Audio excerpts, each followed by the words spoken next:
సింహానికి కాపరులు ఉంటారా ఉండరా? అదేమనుకుంటుందో తెలుసా?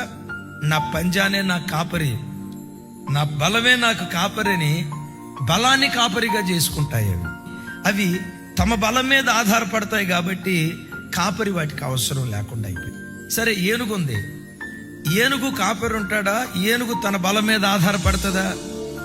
దాని ధైర్యం ఏంటంటే, నా తొండంతో 20 సంవత్సరాల క్రితం నాటిన చెట్టును కూడా ఉన్న పాటను లేపేయగలుగుతాయి. ఏమనుకున్నారు నా తొండం అంటే?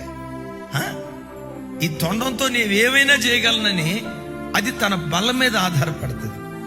సృష్టిలో ప్రతి జంతువు, ప్రతి జీవరాశి తన బలం మీద ఆధారపడి బ్రతుకుతూ ఉంటాయి.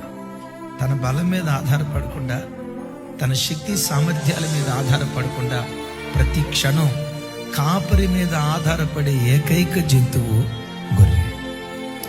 కానీ విచిత్రం తెలుసా? తమ బలం మీద ఆధారపడే జంతుజాలం అంతా కనుమరుగైపోతుంది. గొర్రెల మంద రోజు రోజుకు విస్తరిస్తూ ఉంటుంది. ఎవరైనా మనల్ని చూసి అది కదా గొర్రెలు గొర్రెలు గొర్రెలు అని అన్నారు. ఎస్, మేము గొర్రెలమే. మనల్ని గొర్రెలనే ప్రతి వాళ్ళు, ఎగతాళిగానే ప్రతి వాడు తోడేలు. తోడేలు జాతి విస్తరించడం చూసారా? ఆ జాతి ఎప్పటికప్పుడు అంతరించిపోతా ఉంటది.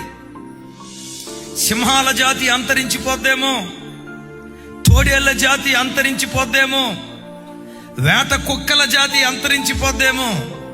గొర్రెల సంతతి రోజు రోజుకు అది ప్రవర్ధమానం చెందుతూ ఉంటుంది.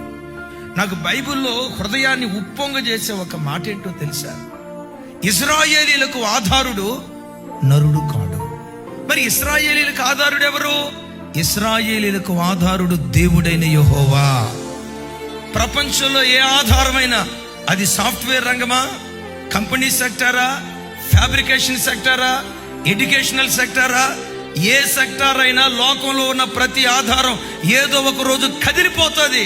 నేనంట ఎప్పటికీ ఎన్నటికీ కదిలిపోక చిరస్మరణీయంగా నిలిచి ఉండే ఏకైక ఆధారం దేవుడనే ఆధారం. అందుకని ప్రభు బిడ్డలారా, నీవు గొర్రెగా దేవుని సన్నిధిలో బ్రతుకు. ఆయన నా కాపరి. గొర్రె కాపరి మీద ఆధారపడ్డట్లుగా కరువు వచ్చిందా? కాపరి మీద ఆధారపడు. ఇంట్లో అనారోగ్యమా? కాపరి మీద ఆధారపడు. భార్యాభర్తల మధ్యలో అసమాధానమా? కాపరి మీద ఆధారపడు. పిల్లల మాట వెంటలేదా? కాపరి మీద ఆధారపడు. ఎవరికి చెప్పుకోలేని గుండె కోత హృదయ క్షేత్రంలో అనుభవిస్తున్నావా?